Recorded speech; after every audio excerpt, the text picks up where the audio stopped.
예레미야 13장 말씀입니다. 1절에서 11절 말씀인데요.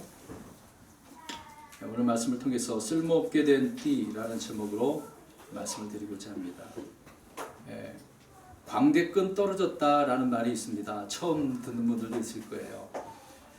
이 말은 두 가지 의미를 말하고 있는데 그 중에 하나는 광대가 연기를 할 때 탈 쓰잖아요. 탈의 끈이 떨어졌다는 그런 뜻으로 의지할 데가 없어서 이제 꼼짝 못하게 됨을 비유적으로 설명하는 의미가 이것입니다. 또 하나는 재구실을 다하지 못하여서 아무짝에도 쓸모없게 됨을 비유적으로 이루는 관용어이죠. 관용어라고 하는 것은 원래 본래의 목적 그 뜻이 있는데 그 외 다른 의미로 쓰여지는 것이 관용어라고 하는 거지 않습니까? 그래서 이 광대끈 떨어졌다가 이제 이런 의미로 쓰여진다는 겁니다. 오늘 본문과 이제 연관시켜서 말씀을 드리려고 하는 부분인데요. 광대가 광대로서 탈을 쓰고 재구실을 해야 되는데 그래야 광대가 아니겠습니까? 근데 광대로서 재구실을 못하면 아무짝에도 쓸모없게 되기 때문에 그 광대는 비난받을 거예요. 광대가 광대 노릇을 해야지 왜 못하냐고. 그런 비난을 받게 되지 않겠습니까? 그런 것처럼 사람이 사람으로서 재구실을 해야 되겠죠. 또 어른이 어른으로서 재구실을 해야 어른이라고 하는데 재구실을 하지 못하게 되어지면 어린애보다도 못하다는 소리를 듣게 되어집니다. 참 어른이 이런 소리 들으면 굉장히 기분 나쁠 거예요. 마찬가지로 그리스도인이 그리스도인답게 살지 못하면 비난을 받을 수밖에 없습니다. 하나님 앞에서는 두말하면 잔소리겠습니다만은 세상 사람들이 볼 때 믿는 사람이라고 할 때 그 행위를 보지 않습니까? 그래서 그런 비난을 받을 수밖에 없겠죠. 오늘 본문에 선문으로서 재구실을 하지 못한 이스라엘 백성을 우리가 보면서 이 말씀을 통해 나 자신을 돌아보았으면 좋을 것 같습니다. 예레미야 13장은 이 표적을 몇 가지 표적이 있습니다. 이 표적을 통해서 유다 백성들에 대한 하나님의 경고와 심판을 보여주는 말씀입니다. 하나님은 자신의 종들에게 실제적 삶을 통해서 듣는 이들의 그 이해를 돕고 또 믿음을 주시는 그런 경우가 많이 있는데요. 오늘 13장 11절까지만 읽었습니다만은 요약을 해서 13장 전체를 말씀을 드리려고 합니다. 우리가 읽은 1절에서 11절 말씀은 아마포 허니띠에 대한 그 비유이거든요. 이는 하나님께 밀착되어져야 있어야 할 이스라엘 백성들을 말하고 있는 건데 그러한 백성들이 하나님과 멀어짐으로써 받는 심판에 대한 이야기를 기록을 해놓고 있습니다. 그 다음에 12절에서 14절 말씀은 포도주 부대에 대한 비유를 말씀을 하고 있는데 이것은 백성들의 술 취함으로 받게 될 그 심판에 대한 이야기예요. 그 다음에 15절에서 17절은 교만에 대한 경고를 말하고 있는데 그 뒤에 이제 좀 이런 설명을 하고 있습니다. 또 18, 19절은 그 당시에 여호야긴 왕과 그의 어머니가 받게 될 심판을 이야기합니다. 이들은 BC 597년에 바빌론으로 포로로 잡혀가게 되어지죠. 그 다음에 20절에서 마지막 27절까지는 보면은 예루살렘 위에 선포되는 재앙에 대한 말씀을 기록해 놓고 있습니다. 그러니까 하나님의 말씀대로 살지 못한, 그러니까 재구실을 하지 못한 이스라엘 백성들이 하나님 앞에 이런 심판을 받는다. 이제 경고의 메시지가 주어진 것이죠. 이런 말씀들을 통해서 오늘 쓸모없게 된 띠, 곧 재구실을 하지 못한 저 이스라엘 백성들에 대한 이야기를 우리가 하게 될 것입니다. 1절 말씀을 보십시오. 하나님께서는 예레미야에게 이르시지 않습니까? 아마포 띠를 구해서 내 허리에 띠고 그것을 물속에 두지 말라라는 명령을 하셨습니다. 이런 것을 보면 여러 번 말씀드린 부분이긴 하는데요. 주님께서는 예루살렘의 실제 그 삶을 통해서 시청각 교육, 뭔가 보여주는 식이죠. 이것을 보여주고 이스라엘 백성들에게 뭔가 메시지를 전하고 계십니다. 이것을 통해서 이스라엘 백성들에게 보여주도록 이렇게 하시고 계시는 장면입니다. 구약의 대언자들은 말보다 행동으로 이렇게 보여줘야 하는 경우가 많았습니다. 그냥 말씀만 선포해 그렇게 하면 대부분 유대인들은 잘 안 믿거든요. 유대인들은 항상 기적, 표적, 기사들을 꼭 보여줘야만 한다고 이야기합니다. 그래야 하나님께서 보내신 대언자구나 그렇게 생각을 하기 때문에 꼭 그걸 요구를 해요. 그래서 하나님께서도 대언자들에게 말만 선포하는 게 아니라 말씀만 선포하는 게 아니라 그들의 행동까지라도 보여주면서 하나님의 말씀을 전하게 하시죠. 우리가 아시는 것처럼 이사야는 3년 동안 벌거벗고 다녔습니다. 여러분 지금 벌거벗고 다니시겠습니까? 잡혀가잖아요. 분기문란으로 잡혀가죠.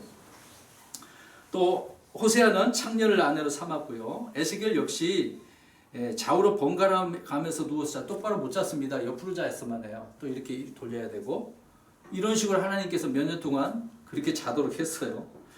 또 에스겔은 빵을 먹을 때도 덜덜 떨면서 먹었고 근심하면서 물을 마셨어요. 그렇게 먹으라고 하나님께서 하셨기 때문에. 또 똥하고 섞인 그런 빵도 먹게 하지 않았습니까? 이런 이스라엘 위에 임할 하나님의 심판을 미리 이런 대언자 자신의 그 행동으로 보여주는 것이라는 것을 우리가 알 수가 있습니다. 예레미야를 통해서도 이런 모습을 보여주고 있는 거죠. 물론 오늘날 하나님은 우리에게 이런 명령을 하지 않으십니다. 물론 성경 기록을 통해서 이스라엘 백성들에게 뭔가 말씀해 주시기 위해서 하신 것이지만 지금 그렇게 하라는 명령은 없어요. 누군가 만약에 그런 짓을 한다 그러면 문제가 있습니다. 그건 아셔야 되고요.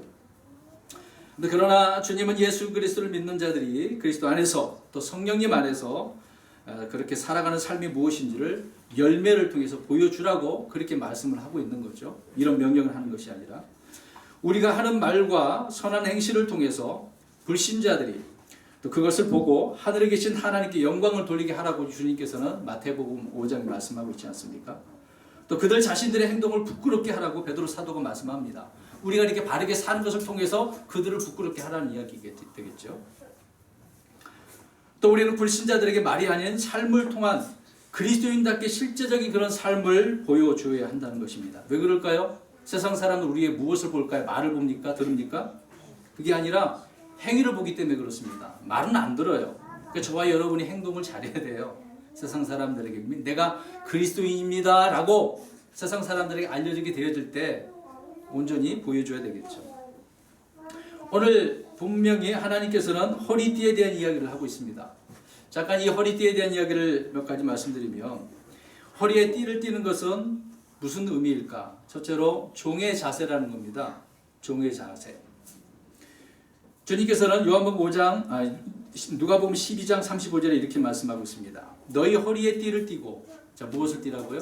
허리에. 자 띠고 너희 등불을 타오르게 하며, 아니, 허리에 띠를 띠면서 등불을 타오르게 하라고 말씀하고 있네요. 뭔가 연관이 있겠죠. 침례 요한은 허리에 띠를 띤 타오르는 등불이었다고 예수님께서 말씀합니다. 요한복음 5장 35절 보니까 그는 타오르며 빛나는 등불이었노라. 너희가 한동안 그의 빛을 기뻐하기 원하였느니라. 침례 요한을 말하면서 지금 이야기를 하고 있는 거거든요. 그 침례 요한은 항상 그렇게 띠를 띠고 다니지 않았습니까? 근데 빛나는 등불이었다라고, 타오르는 불이었다고 설명을 하고 있는 거죠. 자, 그러면 우리 역시 이것을 볼 때 등불이 되어야 함을 우리가 알 수가 있습니다. 세상에서 등불이 되어야 된다는 얘기죠. 빛이 되어야 된다는 얘기입니다. 자, 우리는 말씀의 빛을 비추는 그런 등불이 되어야 된다는 의미를 여기서 우리가 알 수가 있는 거겠죠. 또 우리는 성령의 빛을 비추는 그런 등불이 되어야 된다는 것입니다. 우리가 허리에 띠를 띠고 있을 때 주님 역시 허리띠를 띠고 종들을 섬긴다는 말씀이 있어요. 그 말씀이 누가복음 12장 37절인데요. 그냥 제가 읽겠습니다. 주인이 와서 그 종들이 깨어있는 것을 보면, 자 종들이 어떻게 한 상태를 보면은요, 깨어있는 것을 보면 그 종들은 복이 있도다. 진실로 내가 너희에게 이르노니 주인이 허리띠를 띠고 그 종들을 음식 앞에 앉히고 나와 그들을 섬기리라. 주인이 어떻게 한대요? 주인도 허리띠 띠고 종들을 어떻게 해요? 섬긴다. 그러니까 우리가 종으로서 주님을 섬기듯 이런 등불이 되어야 되는 그런 부분을 설명하면서 이렇게 하라고 설명을 하고 있는 것입니다. 그럴 때 주님께서 이러한 사람들을 어떻게 하신다? 섬긴다. 그 다음에 두 번째로는 허리에 띠를 띠는 것은 군인의 자세라고 설명을 하고 있습니다. 이게 이제 우리 신약 그리스도인들에게 아주 중요한 부분이 되겠죠. 에베소서 6장 14절에 그런즉 서서 진리로 너희 허리를 동여매고 의의 흉갑을 입으며 라고 말씀하고 있습니다. 자, 서 있어야 되는 거죠. 누워 있는 게 아닙니다. 자거나 졸고 있는 상태가 아니죠. 서서 있는 거죠. 깨어 있으라는 이야기입니다.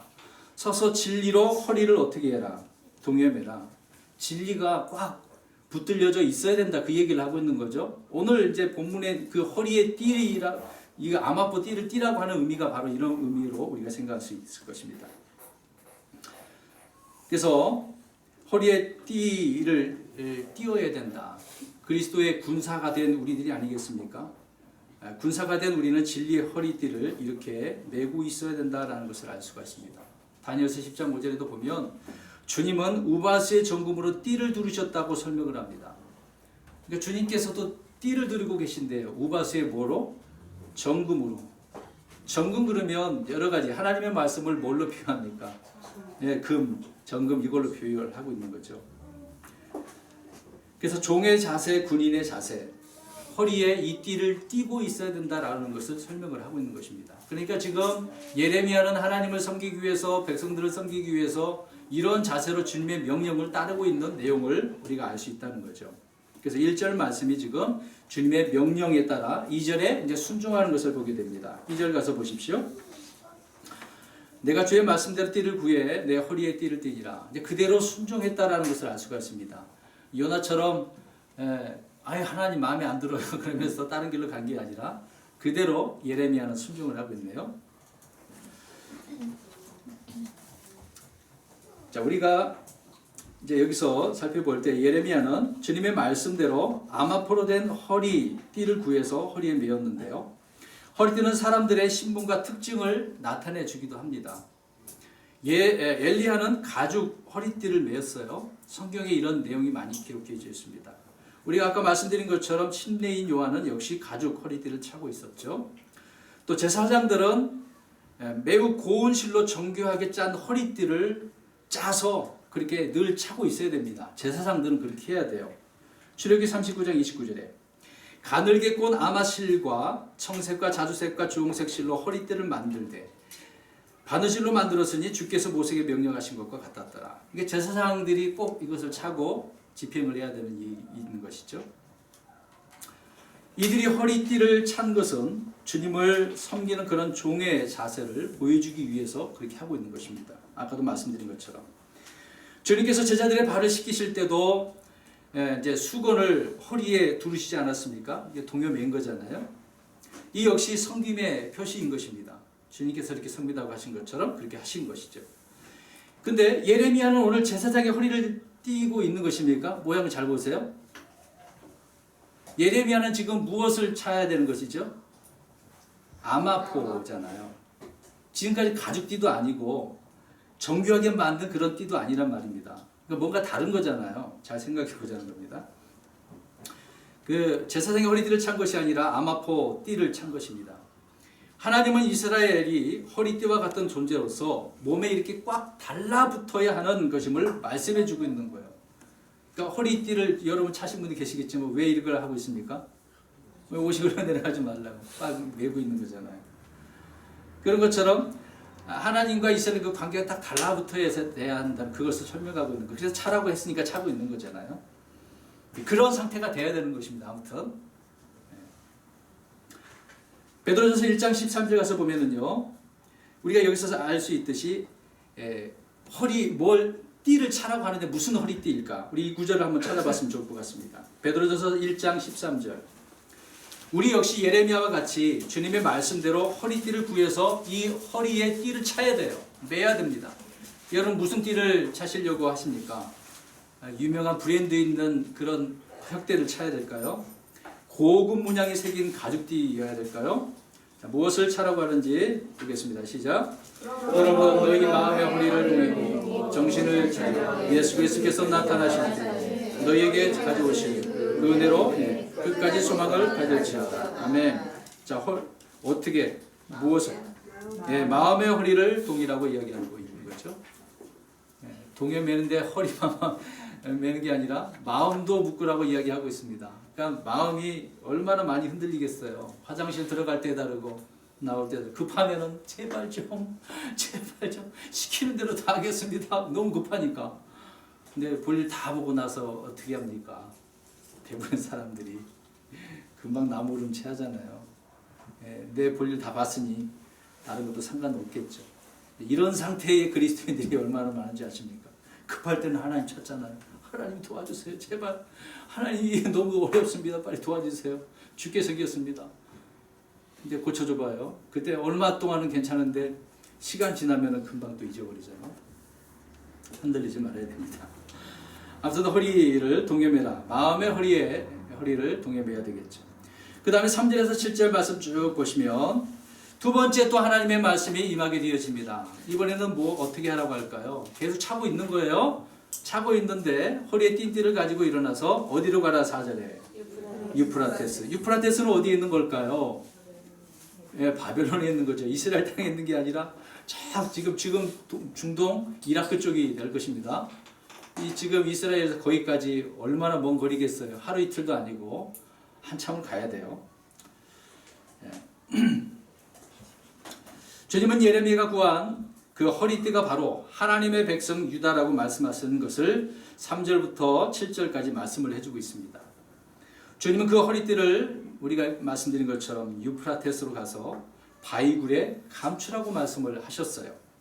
이런 이들이 바벨론으로 포로로 잡혀가는 것을 말해주고 있다는 겁니다. 지금 이걸 보여주는 것이 지금 시청각 교육을 하고 있는 거예요.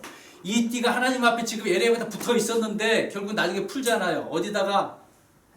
바벨론 유프라테스 바위굴에다가. 지금 이스라엘 팔레스타인 그 지역에서 저 먼 거리까지 간다는 이야기죠.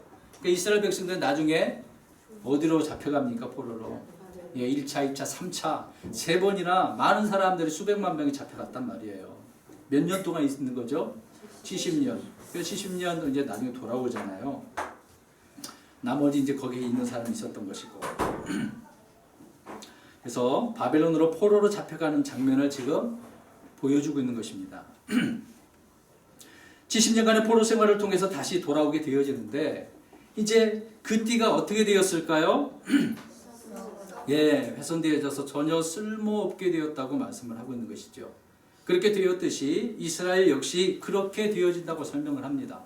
자, 보세요. 70년 동안 바벨론에 이제 포로로 잡혀 있을 그 기간을 생각해 보시기 바랍니다. 그러면 이스라엘 땅에 남아 있는 곳은 어떨까요?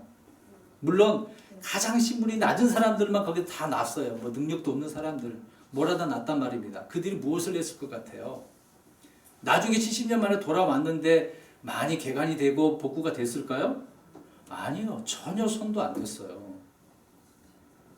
돌아와서 성전 짓고 성벽 짓고 도시 건설 다시 계획을 다 해서 쌓아 올렸단 말입니다. 그 70년 동안에 황폐하게 되어진 거죠. 그 땅은 말씀하신 대로 70년 동안 안식의 기간을 말씀해주고 있는 것 또한 우리가 알 수 있는 것입니다. 그래서 이스라엘 역시 이렇게 쓸모없게 되어진 상태를 지금 보여주고 있는 겁니다. 저는 지금 우리 성도 여러분들에게 이 띠가 쓸모없게 된 이야기를 지금 나누고 있는 거죠. 지금 재구시를 못한 이야기를 하고 있는 겁니다. 제가 왜 이야기를 할까요? 또 설명을 이렇게 드릴까요? 이것을 통해서 나 자신 우리를 보자는 것이죠. 우리 그리스도인들도 이렇게 재구시를 못하게 되어지면 쓸모없는 이런 상태가 되어질 수 있다는 것을 설명드리고 있는 겁니다. 이렇게 생각하시고 들으셔야 돼요. 아무 생각 없이 들으시면 안 됩니다.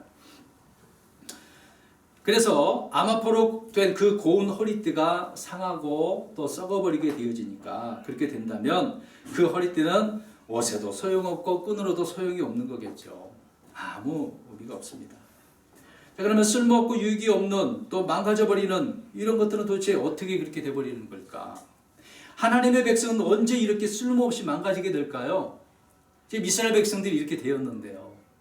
우리 그리스도인들도 쓸모없이 망가질 수 있는 거 아니겠습니까? 우리 마태복음 5장 13절 가서 보십시오. 주님께서 그래서 강조를 하고 있습니다. 산상수훈에 대한 말씀이지만 우리가 영적 교훈을 받아서 오늘 우리 그리스도인들도 이 말씀을 나 자신에게 적용을 해야 될 것입니다. 마태복음 5장 13절 시작. 너희는 땅의 소금이로되 만일 소금이 제맛을 잃으면 무엇으로 그것을 짜게 하랴. 그 뒤에는 나 그것이 아무 쓸모 없으므로 버려져서 사람들의 발밑에 밟힐 뿐이니라. 아멘. 자, 너희는 땅에 뭐다? 자, 소금이라는 것은 맛이 어떤 상태입니까? 짜잖아요. 달아요? 짜잖아요. 짜야 소금이라고 하는 거겠죠.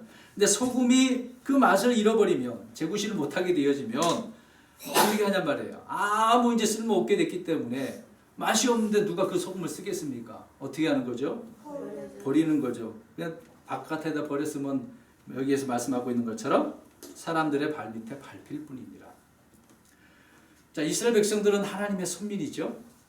선민으로서 맛을 잃어버린 유다 백성들이 바벨론의 포로로 잡혀가 이렇게 버려지게 되어지는 상태. 또 사람들의 발밑에 그래서 밟혀지게 되어진 내용을 이야기해 주고 있는 거죠. 하나님의 성민 이스라엘이 예수 그리스도를 거부하고 또 스데반을 죽임으로써 그들은 로마에 의해 전 세계적으로 다 흩어져 버리지 않았습니까? 그래서 전 세계에서 이스라엘 백성 유대인들이 얼마나 비판을 받고 밟혔어요. 아시다시피 히틀러에 의해서 얼마나 많은 사람이 죽었습니까? 그때뿐이었나요? 유대인들이 죽었을 때가? 아니잖아요. 그전에도 있었잖아요. 얼마나 많은 유대인들이 죽었는지 모릅니다. 지금도 전 세계적으로 이스라엘만 이야기가 나오면 다 나쁜 이스라엘이라고 이야기합니다. 지금 팔레스타인 지역과 가자 지구 자꾸 그런 싸움이 나오잖아요. 인터넷 기사만 보십시오. 사람 댓글 달아놓은 걸 보십시오. 100% 이스라엘 욕하고 있습니다. 좋은 쪽으로 이야기하는 사람 단 한 사람도 없더라고요. 제가 매번 그 기사를 보거든요. 이스라엘 이야기가 나오기만 하면 제가 다 봅니다. 네, 대부분 사람들이 다 비판을 하고 있는 그런 내용들을 보게 됐죠. 그래서 그렇게 사람들 발밑에 밟히는 이스라엘 백성들을 보는 거죠. 마찬가지로 교회가 맛을 잃으면 아무 쓸모없고 사람들의 발밑에 이렇게 밟히게 되는 것입니다. 그만큼 얼마나 비판을 받게 되어진다는 것을 알 수 있는 거죠. 우리는 모두 주님의 택한 그릇들입니다. 믿으십니까? 네. 사도 바울만 택한 그릇일까요? 아니에요. 모든 그리스도인이 택한 그릇이에요. 성경은 우리를 궁율의 그릇들이라고 말씀합니다. 로마서 9장 24절에 이 그릇은 곧 우리니 즉 그분께서 유대인들 중에서뿐만 아니라 이방인들 중에서도 부르신 자들이다. 그러니까 유대인들 이방인 가운데 부르신 자들이 그릇들 곧 교회라고 설명하고 있는 거죠. 근데 이 그릇 안에는 놀라운 보배가 담겨져 있다고 설명을 하고 있습니다. 우리 아는 내용의 말씀이지만 읽겠습니다. 고린도후서 4장 7절. 오늘 재구실 못하는 사람이 되지 말라는 의미 속에서 이 구절을 우리가 찾고 있는 것입니다. 보배를 우리는 질그릇같이 깨어질 수밖에 없는 자들입니다. 근데 우리 안에 이 보배가 있어요. 4장 7절 고린도후서 4장 7절 시작. 그러나 이 보배를 질그릇 안에 가지고 있나니 이것은 뛰어난 권능이 하나님에게서 나며 우리에게서 나지 아니하게 하려 함이라. 아멘. 우리에는 주님도 계시고 말씀드린 성령님도 계시죠. 그래서 우리는 이 그릇을 제대로 소유할 줄 알아야 돼요. 택한 그릇이니까 우리 이 귀한 그릇을 잘 사용해야 되지 않겠습니까? 그릇이 더러운 그릇이 좋을까요? 깨끗한 그릇이 돼야 되죠. 그래서 구약이나 신약을 보면 정결해야 된다, 깨끗해야 된다 라고 하는 말씀이 있는 것입니다. 그래서 이 그릇을 제대로 우리가 활용을 해야 됩니다. 밥그릇, 국그릇도 구분해서 쓰잖아요. 우리가 그렇게 집안에 있는 그릇도 그렇게 구분해서 쓰는데 왜 우리 자신의 이 그릇을 구분해서 쓰지 못하고 있느냐 그 얘기입니다. 그렇게 하지 못한다면 곤란하겠죠. 데살로니가전서 4장 4절에 너희 각 사람이 거룩히 구별함과 존귀함으로 자기 그릇을 소유할 줄 알되. 보십시오. 분명히 말씀하잖아요. 우리가 그릇이라고 한다면 이 그릇을 잘 소유하라고 설명을 합니다. 우리의 속이나 겉이나 마찬가지로 자기 그릇을 잘 소유하고 깨끗하게 하면 주님께서는 거룩하게 이렇게 구별하시고 또 합당하게 사용하십니다. 그래서 합당한 그릇들이 돼야 되는 거죠. 근데 그릇이 합당하지 않으면 어떻게 쓰겠습니까? 지금 더럽혀져 있는데 주님께서 어떻게 사용하시겠어요? 여러분도 더러운 그런 그릇을 다시 씁니까? 밥 먹고 나서 설거지 안 한 거 그대로 음식물 찌꺼기 묻어져 있는데 거기다 밥 담아놓고 비벼서 먹을 분이 어디 있습니까? 깨끗하게 닦아놓은 다음에 말려서 우리가 먹겠죠. 그래서 합당하게 해야 된다고 디모데후서 2장 11절에 말씀을 하고 있는 겁니다. 그런데 안타까운 것은 성도들이 성령의 전인 자신의 몸을 그릇되이 사용함으로 인해서 하나님께서 사용할 수 없는 그런 쓸모없는 그릇으로 스스로가 만들어간다는 겁니다. 누차 이 부분에 대해서 강조를 하고 있는데요. 우리는 더럽혀져서는 안 되는 것이죠. 띠가 훼손되어서 쓸모없게 된 유다 백성들처럼 아무 쓸모없게 된 성도들이 교회에 넘쳐나고 있다라고 하는 부분입니다. 우리는 성경을 통해 어떻게 성도가 망가지고 또 쓸모없게 되는지 이 부분을 더 살펴보려고 합니다. 지금 쓸모없게 된 재구실하지 못한 이 띠에 대해서 설명을 하다 보니 유익이 안 된 이런 그리스도인들의 모습을 우리가 찾아서 나 자신을 살펴보고 있는 거죠. 우리 마태복음 17장 20절 가서 보십시오. 그냥 눈으로만 보시기 바랍니다. 자, 이 내용을 보면 주님께서는 그들이 책망합니다. 제자들을요. 제자들이 주님께 왜 자기들은 주님과 같은 능력이 없는지 물어보는 거예요. 마귀 들린 아이를 못 고치는 그 내용을 가지고 지금 주님 앞에 이야기하는 거예요. 왜 우리는 이렇게 고칠 능력이 없습니까? 마귀 쫓아내야 되는데 왜 능력이 없어요? 주님? 근데 예수님이 뭐라고 대답하셔서 17장 20절에 믿지 않기. 네, 너희가 믿지 아니기 때문이로다. 못 믿은 거죠. 주님께서 주셨다고 했는데, 능력을 주셨다고 했는데 믿지 못한 거예요. 희한하지 않습니까? 주님은 주셨는데 못하네요. 쫓아내지 못했어요. 중요한 것은 무엇 때문이다? 믿지 않기 때문에. 그러니까 믿음이 없으면 아무리 성경 공부해도 또 이 시간 예배드리는 게 설교 듣지 않습니까? 이런 것들이 아무런 유익을 끼칠 수가 없는 거예요. 안 믿어지는데 어떻게 해요? 데살로니가전서 2장 13절에 아니 히브리서 4장 2절에 우리뿐만 아니라 그들에게도 복음이 선포되었으나 선포된 그 말씀이 그것을 들은 자들 속에서 믿음과 섞이지 아니하였으므로 그들에게 유익을 끼치지 못하였다라고 말씀하고 있습니다. 자, 말씀이 뭐가 섞이지 못했다? 믿음과. 그러니까 말씀 따로 믿음 따로. 우리 같이 해봅시다. 따로. 아니 이게 섞여야 된다고 지금 말씀을 하잖아요. 히브리서에서. 섞이지 못했다는 거죠. 말씀을 믿는 자들 안에서만 효력 있게 일한다고 말씀합니다. 이 구절 찾아보겠습니다. 데살로니가전서 2장 13절. 믿는 자들 속에서 이 말씀이 역사를 하는 거예요. 믿으니까 역사가 일어나겠죠. 안 믿어지니까 일어나지 않는 것입니다. 읽겠습니다. 데살로니가전서 2장 13절 시작. 하나님께 끊임없이 감사를 드림은 너희가 우리에게서 들은 하나님의 말씀을 받을 때에 그것을 사람의 말로 받지 아니하고 하나님의 말씀으로 받았기 때문이니 진실로 그러하도다. 그 말씀이 또한 믿는 너희 안에서 효력 있게 일하느니라. 아멘. 네, 말씀을 하나님 말씀을 받아들였어요.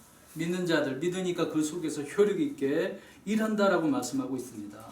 그러니까 말씀이 말씀을 일하게 만들어야 되겠죠. 곧 이게 믿음으로 섞여져야 이게 일어난다는 거죠. 열매가 드러나는 것입니다.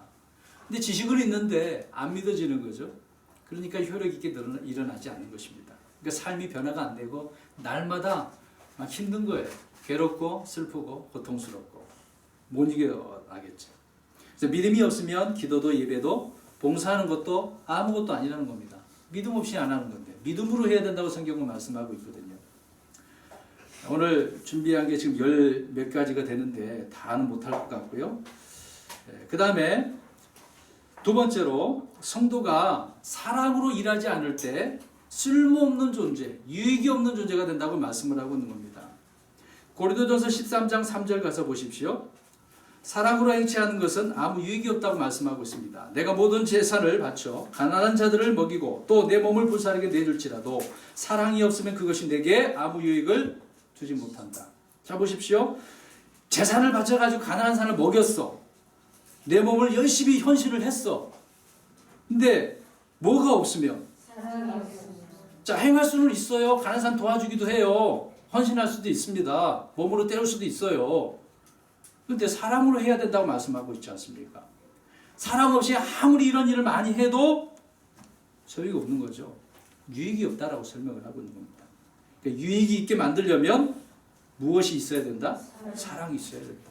성도들 간에 이런 사랑이 있어야 되겠죠. 또 우리가 어떤 일을 하든지 교회를 하든지 서로 간에 성도들 간에 어떤 관계된 일을 하든지 간에 사랑으로 해야 된다라는 것입니다. 그러니까 이 말씀은 우리가 교훈으로만 받아서는 안 됩니다. 교훈으로만이 아니라 이 말씀 기록된 그 사실 그대로 실제적으로 우리의 삶 가운데 그렇게 돼야 되겠죠. 우리 주변에는 이런 일이 많이 발생하고 있습니다. 믿음으로 행치 않는 그 모든 것은 죄이지만, 자, 믿음으로 안 하면 뭐라고요? 죄예요. 그러면 사랑으로 행치 않는 모든 것은 오늘 아까 13장 3절 읽은 것처럼 아무 유익이 없는, 그러니까 쓸모없는 거예요. 왜 쓸모없는 일을 그렇게 스스로가 만들어 버리냐고요. 우리 하나님의 그릇이잖아요. 제굿이 돼서 쓸모 있게 해야지 왜 쓸모 없게 하냐고요. 이런 것이 없으니까. 많은 부분에 있어서 그리스도인들이 열심히 뭔가 했는데 열매가 없고 하나님 앞에 다 빵점이야. 이런 이야기를 듣게 되겠죠. 보상이 없게 되어지는 경우가 있습니다. 그리스도인은 하나님을 사랑해야 되고 하나님의 말씀을 사랑하고 또 이웃을 사랑해야 되는 것입니다. 이것이 없다면 무슨 짓을 해도 무슨 일을 해도 받을 상급이 없다. 그래서 나중에 회개보게 하게 되어지면 점수로 표현한다면 몇 점이 될까요? 이렇게 해버렸다고 한다면 빵점이죠. 여러분 자녀들이 시험 봐가지고 답안지 이렇게 빵 동그라미 크게 쳐서 온다고 생각해보세요. 다 틀렸다는 이야기잖아요. 100점 이렇게 동그라미처럼 밑에 딱 떼기도 110점 맞았다 그러면 안 되고 빵점이면 얼마나 부끄럽겠어요. 나중에 그런 부끄러움을 받지 말아야 되겠죠. 그러니까 사람으로 해야 되는 거예요. 사람으로. 세 번째로 현실적 이익과 현재의 필요 때문에 영적인 명분을 버리는 사람은 쓸모없게 되어져 버리는 것입니다. 우리 창세기 25장 32절 가서 보십시오. 에서가 귀한 아들에서 이런 썩어버린 허리띠처럼 그렇게 된 것은 영적인 것을 아주 중요한 것을 경시 여기는 그런 가치관, 그런 영적 사고 때문이었다라고 우리가 알 수가 있습니다. 25장 32절 에서가 말하는 것을 보겠습니다. 시작. 에서가 이르되 보라 내가 죽을 지경에 이르렀으니 이 장자권이 내게 무슨 유익을 주겠느냐. 여러분 장자권이 중요해요 안 중요해요? 중요하잖아요. 근데 이 장자권을 지금 배가 고파가지고 당장 죽게 생겼다고 어떻게 해버립니까? 누구한테 팔아버렸어요? 자기 동생한테. 아이고 참 이거 부끄럽죠? 근데 자기는 뭣도 몰라. 이제 나중에 알죠. 그 당시에는 몰라. 나중에 알아요. 이렇게 사람이라는 존재가 그렇습니다. 그리스도인들 가운데 에서와 같이 이런 현실적 문제를 영적 명분보다 앞세우는 사람들은 상하고 썩어버린 이런 허리띠처럼 아무 쓸모없는 존재가 되어진다는 것입니다.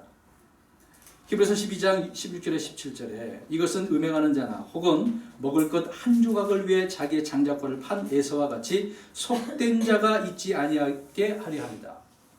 속된 자가 되지 않기 위해서 지금 말씀하고 있는 거잖아요. 그렇게 하지 말라는 겁니다. 그러니까 얼마나 이 중요한 것을 우습게 생각하고 있냔 말이에요. 무엇 때문에? 현실의 현실의 그 필요 때문에. 내 삶에 필요한 것 때문에 정작 중요한 것을 놓친다는 것입니다. 쓸모없는 그런 사람이 되어서는 안 되겠죠. 네 번째로 여러 번 이것을 말씀드렸던 부분이지만 성도가 불신자와 결혼할 때 쓸모없는 존재가 되어진다는 겁니다. 여러분 저 이거 굉장히 많이 강조를 하는 것 같아요. 결혼 이야기. 우리 자녀들이 있어서 그런 것 같아요. 많은 그리스도인들이 불신자와 결혼하는 것이 우상 숭배와 같은 그런 동일한 부류의 범죄라는 그런 인식을 가져야 되는데 잘 안 합니다. 대부분 사람들이 그렇게 생각을 안 하기 때문에 그래요. 이런 문제가 그래서 나중에 생겼습니다. 느헤미야서를 보면은 이런 에스라서도 마찬가지고 느헤미야서 또 두 번 반복되고 있어요. 현명했던 솔로몬이 망한 것이 바로 이 잘못된 결혼관 때문이라고 설명을 하고 있습니다. 너희들이 이런 거 옛날에 그 솔로몬이 그랬기 때문에 이런 일이 벌어졌던 거 너희들이 또 있냐? 그 얘기를 하고 비판을 하고 있는 거죠. 사람들은 사랑하기만 하면 상관없다고 말들을 합니다. 에서 역시 그런 사람 중에 한 사람이었던 거죠. 그래서 그 부모 마음을 어떻게 했는지 볼까요? 창세기 27장 46절 가서 보십시오. 그러니까 본인은 괜찮다고 생각했지만 부모의 마음을 어떻게 해버렸는지. 그러니까 리브가가 얼마나 고통스럽겠어요. 읽어봅니다. 27장 46절 시작. 리브가가 이삭에게 이르되 내가 에셋 딸들로 인하여 살기에 지쳤거든. 야곱이 만일 이 땅의 딸들이 이 사람들 곧 에셋 딸들 중에서 아내를 취하면 내 삶이 내게 무슨 유익이 되리요 하였더라. 아멘. 참, 이 리브가가 그래도 에서를 사랑했네요. 자기 자녀니까. 근데 이 에서는 자꾸 어떤 아내를 취하고 있어요. 에셋 딸이. 그러니까 세상의 여자라고 표현할 수 있겠죠. 그러니까 결국은 리브가의 삶이 어떻게 됩니까? 뭐가? 삶이 지친 거죠. 유익이 없다라고 설명을 하고 있습니다. 이것을 볼 때 우리가 리브가의 결혼과는 오늘 신약 그리스도인들 성도들이 이걸 교훈을 잘 삼아야 될 것이라고 생각을 합니다. 어떤 분들은 저 믿지 않는 사람과 결혼해가지고 예수 믿게 하면 되지 그렇게 얘기를 합니다. 한번 해보세요. 그렇게 되는가? 얼마나 힘든데요. 침례가 주님을 믿는다는 신앙을 온몸으로 보여주는 간증이라고 한다면, 우리가 침례를 그렇게 하잖아요. 우리가 침례 받을 때 고백을 하잖아요. 많은 사람들 앞에서 나 주 예수 그리스도 믿습니다. 어떻게 믿음 고백을 다 하고 침례를 주잖아요. 그 몸으로 보여주는 거잖아요. 그게 간증이거든요. 그와 같이 불신자와의 결혼은 주님의 이 기록된 말씀을 공개적으로 거역하겠다라고 하는 그런 의지를 담고 있을 수도 있겠죠. 그래서 이런 부분에 있어서 우리가 중요하다라는 것을 간단하게 생각해 보고 왔습니다. 다섯 번째로 우상 숭배자들 그리고 거짓 대언자들을 의지할 때 그 사람은 아무 쓸모없게 되어진다고 성경은 말씀하고 있습니다. 이게 중요한 부분입니다. 오늘도 오늘날 현실을 우리가 생각해 볼 수가 있겠죠. 예레미야 23장 32절 가서 보십시오. 이 말씀을 예전에 한번 전한 적이 있었는데요. 아무리 유능하고 똑똑한 사람이라도 이 우상 숭배하는 순간 그의 영적 생명은 이렇게 끝나버리는 거예요. 예레미야 23장 32절입니다. 좀 길지만 읽겠습니다. 시작. 주가 말하노라. 보라, 거짓 꿈들을 배워나고 그것들은 말하며 자기 거짓말과 경솔함으로 내 백성을 잘못하게 하는 자들을 내가 대적한다. 그러나 내가 그들을 보내지 아니하였고 그들에게 명령하지도 아니하였느니라. 그러므로 그들이 이 백성에게 아무 유익을 끼치지 못하리라. 주가 말하노라. 오늘날에는 물론 이런 대언자들이라 할 수 없겠죠. 자, 오늘날에는 많은 목사들이 있습니다. 가르치는 사람들이 하겠죠. 그들은 모두 성경을 이야기하고 하나님을 이야기합니다. 하지만 주님은 뭐라고 말씀합니까? 아까 읽은 말씀처럼 내가 그들을 보내지 아니했다. 여러분, 요새는 목사 되기 굉장히 쉬워요. 돈만 내면 다 목사 됩니다. 옛날에는 3년, 4년 더해서 이제 7년 공부하거든요. 이제 속성으로만 3년 했고 옛날에 좀 짧게 하면 3년으로 공부해가지고 목사 안수 주는 경우 있었거든요. 장로교 때 경험해서 알아요. 많이 봤기 때문에. 근데 시간이 지나와서 몇 년 안에는요. 이제 뭐 1년 코스도 있었어요. 6개월 코스도 있고 지금은 돈 먼저 내고 안수 받고 신학 교육을 해요. 그래서 돌아다니면서 목사라고 하죠. 그런 분들이 강단에서 무슨 이야기를 하겠습니까? 어떻게 하나님 말씀 뭐 알아야지 뭐 배운 게 있어야죠. 그냥 뭐 하면 복만 받는다고 그러고 돈 헌금하라고 그러고 기도해 준다고 하고 그러잖아요. 초파일에 뭐 등 달아놓고 거기다가 뭐 몇십만 원씩 몇백만 원 몇천만 원씩 해놓고 지금 우리 교회 이전할 장소도 보면 밑에 포교 들어왔잖아요. 지켜봤어요. 쿠폰 이렇게 나눠주면서 나중에 이제 등불 초파일 돼야 되지 않겠습니까? 돈 내라는 거죠 뭐.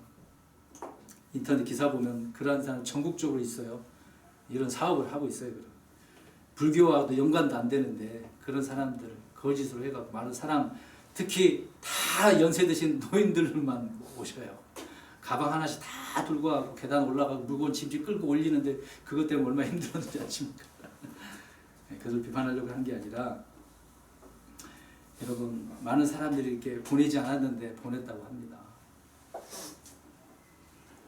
이런 자들을 의지하게 될 때 쓸모없게 되어지는 거예요. 아까 읽은 말씀처럼 유익을 끼치지 못하리라. 유익 없는 것을 왜 하냐고요. 유익 있는 삶을 살아야지. 그러니까 이런 표현을 세상에서 많이 표현하잖아. 영양가 없어. 이 말이 무슨 말이에요? 뭔가 건져 나한테 이게 떨어져야 되는데 그거 없을 때 영양가 없다고 그러잖아. 우리가 믿음 생활할 때도 어떤 유익이 있는 믿음 생활을 해야지. 아무 재구시를 못한 쓸모없게 되어지는 그런 삶을 살았어야 되겠습니까? 그 다음에 시간 관계사 7번째 뛰어넘어가세요. 부활을 믿지 않을 때 그가 행하는 어떤 종교 활동도 쓸모없다라는 것입니다. 고린도전서 15장 32절 가서 제가 읽겠습니다. 보면 내가 사람들의 방식대로 에베소에서 짐승들과 싸웠을진데 만일 죽은 자들이 일어나지 아니한다면 그것이 내게 무슨 유익을 주겠느냐. 내일 우리가 죽을 터이니 우리가 먹고 마시자. 바울은 지금 고린도 교회 성도들에게 이렇게 말씀을 해주고 있습니다. 자, 바울은 사람들의 방식대로 에베소에서 누구와 싸웠다고요?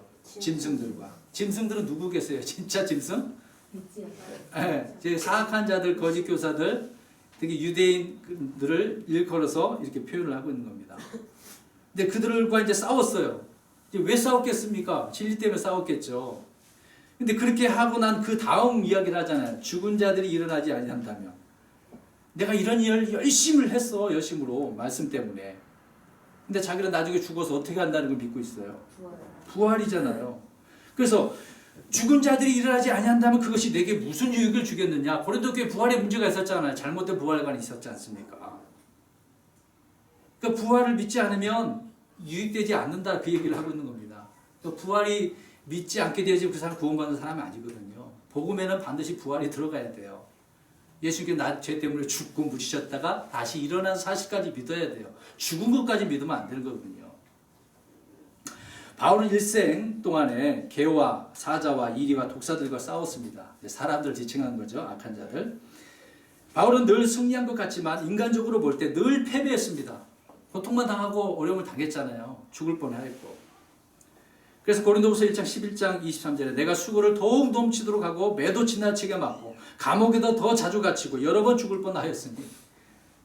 저와 여러분 이렇게 사시나요? 못 살고 있잖아요. 물론 그렇게 환경이 또 그렇게 되는 건 아니지만. 자, 이렇게 사도 바울이 한 결과는 나중에 무엇이 있기 때문에? 부활이 있기 때문에. 그러니까 부활 후에 이 영광이 나중에 주어질 것이기 때문에 이 모든 것을 견뎌냈다라고 이야기하고 있는 것 아니겠습니까? 근데 만약에 그런데 부활이 없다고 한다면 죽음으로 다 끝나고 말겠죠. 바울에게 부활 신앙이 없다면 이렇게 맞고 터지는 것은 고행과 자학에 불과할 거예요. 뭐하러 이런 일을 하겠어요. 부활 신앙이 없다면 지금의 신앙생활은 아무런 유익도 힘도 주지 못합니다. 그러니까 지금 우리가 그리스도인으로 살아가는 이 고난 어려운 거예요. 부활 없다고 한다면 우리가 왜 이런 어려운 일을 가겠습니까? 힘든 일을 왜 하겠어요? 부활에 대한 믿음은 저 멀리 미래의 세상, 죽음 이후에 있는 것이 아니라 지금 현재, 지금 이 시간 나의 삶에 아주 중요한 영향을 미치기 때문에 그러는 거예요. 나중에 부활하지만 이 부활신앙 믿음으로 말미암아 지금 이 현재 어려움을 어떻게 하고 있는 겁니까? 예, 견디고 이겨내고 있는 거죠. 바울이 그런 것이니까. 여러분 다니엘의 세 친구도 부활신앙이 있었지 않습니까? 풀무불에 들어가도 다니엘이 뭐 사자굴에 들어가도 누가 살려줄 줄 믿어요? 주님이 그리 아니하실지라도 우리는 하나님 믿을 거야. 얼마나 대단한 믿음입니까? 그들은 선택의 순간에 미련 없이 불타는 영광로를 선택한 겁니다. 여러분 무엇을 하려고 하십니까? 그냥 우상 앞에 절 한 번만 하면 거기 안 들어갈 수 있는데 들어가실 거예요? 그냥 절하실 거예요? 아, 어려운 문제인가요? 굉장히 어렵네요. 우리나라 일제시대 때 얼마나 믿음의 사람들이 그런 어려움을 당했겠습니까? 참 힘든 일이죠. 히브리서 11장 35절 하반절에 보면 이르기를 다른 이들은 고문을 당하되 더 좋은 부활을 얻으려고 구출받기를 원치 아니하였으며. 자, 이번에는 어때요? 구출받기를 원치도 안 했어요. 부활을 더 어떻게 했기 때문에? 더 왜 귀하게 생각을 하고 있기 때문에. 내가 지금 여기서 산다 할지라도 부활하는 게 더 좋은 거잖아요, 사실상. 여러분 육신적으로 사는 게 더 나아요? 부활한 모습으로 사는 게 나아요? 부활한 것으로 사는 게 낫죠. 왜 육신적으로 이렇게 고통하며 살겠습니까? 그렇다고 해서 우리가 빨리 죽자는 의미는 아니고요. 부활신앙은 현재의 삶에서 일어나는 모든 일을 이길 힘을 제공해 주고 있다는 겁니다. 그래서 부활신앙으로 산다라고 할 때 이 역경을 이겨내는 거예요. 힘들어도. 현재 여러분에게 이런 부활에 대한 소망이, 이런 신앙이 있습니까? 그렇다면 우리 현재의 삶은 변화가 돼야 되는 거겠죠. 지금 오늘 뭐 부활절이라고 전국적으로 얼마나 많이 합니까? 네, 그죠? 뭐 천주교나 개신교는 다 그럴 거예요. 물론 정확한 날은 우리가 모르는 부분이긴 하는데, 우리 실질적으로 우리가 부활하니까 우리는 그런 뭐 어떤 절기를 행사를 만들어 놓고 하는 건 아니지만요. 이 부활을 믿지 않을 때 아무리 종교 활동을 해도 쓸모가 없다니까요. 지금 그 얘기 지금까지 한 겁니다.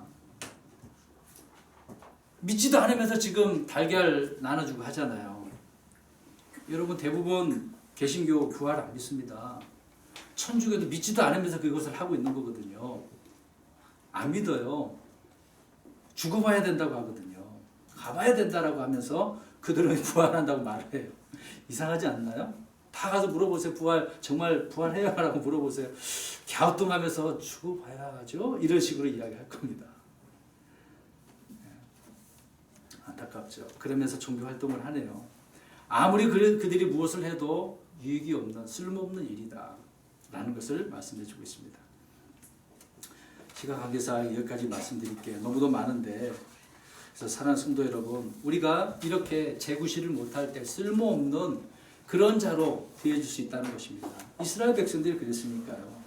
그래서 오늘 다시 본문으로 가서 보니까 예레미야는 보라, 띠가 훼손되어 전혀 어떻게 되었더라? 쓸모없게 되었더라. 구실을 해야지 왜 못하게 됐겠습니까? 그냥 땅속에 묻어놨으니까요. 지금 그 얘기 하려고 그런 건 아니잖아요. 그렇죠? 물론 묻어놔서 그렇게 쓸모없게 된 거지만 훼손돼서 이스라엘 백성들이 이런 상태가 된 것이니까. 그 다음에 8절에서 10절 보십시오. 여기서 보면 주님은 훼손되어 쓸모없게 된 그 띠가 무엇을 의미하는지 가르쳐 주었습니다. 주님께서 띠를 훼손시키듯 유다의 교만과 예루살렘의 큰 교만을 이같이 훼손시키시겠다고 말씀하고 있는 거예요. 여러분 보세요. 교만과 큰 교만. 그럼 생각해, 저를 보세요. 자, 이들이 이야기하는 것입니다. 나는 정말 대단해. 내가 하나님 앞에 어떤 역사를 일으켰어. 우리 잘할 게 얼마나 많겠어요. 지금 유대인들이 그러는 거잖아요. 하나님 없어도 돼. 우리 이렇게 잘 먹고 잘 사는데 이렇게 했단 말입니다. 자, 이런 교만이 나중에 저 바벨론 사람들에 의해서 완전히 침공당하고 무너졌기 때문에 어떻게 됩니까? 잘하겠던 것들이. 다 없어지는 것이잖아요. 그래서 하나님 그 얘기를 하고 계시는 것입니다. 이들의 교만과 큰 교만이 쓸모없게 되어진 거다. 너희들이 계속해서 이렇게 해봐라. 나 없이 너희들이 해봐라. 그 얘기를 이제 이야기하고 계시는 거죠. 여러분, 교만은 마귀의 속성입니다. 마귀는 모든 교만한 자녀들의 왕이라고 성경은 말씀하고 있는 거죠. 이들이 쓸모없는 띠가 된 것은 뒤에 이제 10절 말씀을 하고 있어요. 첫째로 자기 마음에 어떻게 걸어요? 상상한 대로. 많이 상상해야 되겠죠? 기록된 성경과 대언자들이 전하는 하나님의 말씀을 거절하면 누구나 자기 마음 써서 상상한 대로 걷게 마련입니다. 대언자가 그렇게 말씀을 했는데 그 말씀이 없고 거짓 대언자들이 말하는 것들을 가지고 잘못된 상상을 하고 있는 거예요. 하나님께서 복을 안 준다고 했는데 그들은 어떻게 생각하는 거예요? 준다라고 생각하고. 비가 안 내리는데도 그들은 어떻게 생각하는 거예요? 비가 온다고 생각하는 거죠. 뿌리지도 않았는데 밭에 가보면 어떻게 돼요? 많이 나온다고, 거둔다고 생각하고 있는 거예요. 아닌데도 불구하고. 잘못된 상상, 그렇게 가지고 있는 것입니다. 물론 여기에는 예외가 없겠죠. 말씀 듣지 않는 모든 그런 자들은 쓸모없는 띠와 같다라고 설명을 하고 있는 겁니다. 그 다음에 10절 계속해서 보십시오. 자기 마음에 상상한 대로 그리고 내 말 듣기를 어떻게 해요? 거절했다. 거부한 거죠. 여러분, 이스라엘의 초대왕 사울왕이 그런 사람이었지 않습니까? 하나님의 말씀을 잘 들었나요? 듣지 않았잖아요. 순종이 제 서문보다 나은 건데 순종하지 못한 그런 사울을 봅니다. 쓸모없는 존재가 된 그 이유는 그가 하나님의 말씀을 듣지 않았기 때문에. 얼마나 안타까운 현실이겠습니까? 또 기록된 성경과 대언자들이 전하는 그 하나님 말씀을 거절하게 되어지면 이렇게 되겠죠. 세 번째로는 다른 신들을 어떻게 해요? 따라갔다. 하나님을 따라가야 되는데, 자, 걷는다라고 할 때 주님과 함께 걸어야 되는 건 아니겠습니까? 다른 신들을 따라가고 있는 거죠. 자, 이런 맥락에서 그래서 하나님께서 유다에게 전혀 쓸모없는 띠같이 이런 띠처럼 똑같이 되리라 라고 말씀하고 있습니다. 이 당시에니까 앞으로 일어날 일이니까요. 지금 보면 이미 그렇게 된 것이잖아요. 그래서 그들은 쓸모없는 자들이 되었던 것이었습니다. 마지막 11절 말씀 보십시오. 11절 말씀 보니까 하나님의 바람이 기록되어졌습니다.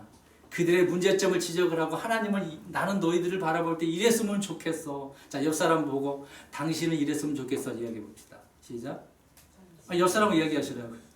당신은 이랬으면 좋겠어. 당신은 이랬으면 좋겠어. 자, 그러면 그 11절 말씀을 그 마음을 갖고 이야기해 주셔야 돼요. 자, 11절 보십시오. 예. 자, 그냥 이제 뭐 읽겠습니다. 띠가 사람의 허리에 붙어 있는 것 같이, 자, 띠가 사람의 허리에 붙어 있는 것 같이 내가 이스라엘의 온 집과 유다의 온 집을 누구하고? 네, 하나님과 붙어 있게 하고. 자, 하나님과 붙어 있어야 돼요. 자, 옆 사람 쳐다보고 하나님과 붙어 있으십시오. 하나님과 붙어 있으십시오. 네, 그 다음 구절 보겠습니다. 그들이 나를 위한 백성이 되게 하면, 자, 누구를 위한 백성이 돼야 돼요? 하나님. 자, 옆 사람 쳐다보시고 하나님 백성이 되십시오. 백성으로 사십시오. 우리 백성이 있잖아요. 하나님의 백성이니까 하나님의 백성으로 사십시오라고 해야지. 그 다음에 이름과 찬양과 영광이 되게 하렵니다. 자, 그들의 이름, 찬양, 영광이 이제 주님의 영광이 이렇게 되어지는 거죠. 네. 참 얼마나 하나님의 바람이 이렇게 소중한 거였습니까? 근데 이스라엘은 그렇게 하지 않았던 거죠. 이스라엘과 유다를 향한 하나님의 선하시고 받아들일 만함이 완전한 뜻은 이렇게 백성들의 불신과 불순종으로 인해서 망가지고 말았다는 것입니다. 그들은 하나님의 띠로서 하나님께 달라붙어야 하고 또 이름을 날리고 찬양과 영광이 될 수 있었지만 온 세상의 수치와 조롱거리가 되고 말았다는 겁니다. 곧 들으려 하지 않았기 때문에 맨 끝에 되어져 있죠. 그들이 들으려 하지 아니하였느니라. 역시 불순종은요 심판이 따르고 온갖 어려움 가운데 있을 수밖에 없다는 사실을 우리가 알 수 있는 것입니다. 결론적으로 이는 오늘날 우리 성도들 교회에도 적용되는 말씀입니다. 우리를 향하신 하나님의 뜻을 거부함으로써 스스로 간증도 능력도 열매도 없는 그런 삶을 우리가 살고 있지 않습니까? 저와 여러분을 향한 하나님의 뜻이 무엇인지 우리는 알아야 되겠죠. 그렇다면 그 뜻을 받아들여야 되는 것입니다. 오늘 이스라엘 백성들처럼 쓸모없는 광대가 끈이 떨어졌다 처음에 얘기하지 않았습니까? 재구실 못한 그런 성도가 되어서는 안 되는 것입니다. 정말 주님의 뜻을 받아들이고 살 때 그것이 소망이 있는 인생이 되는 것이고 믿음의 삶이 되어진다는 것입니다. 그래서 우리는 정말 하나님 앞에 유익된 백성으로서 그리스도인답게 살아가는 저와 여러분이 되시기를 주의 이름으로 축원합니다.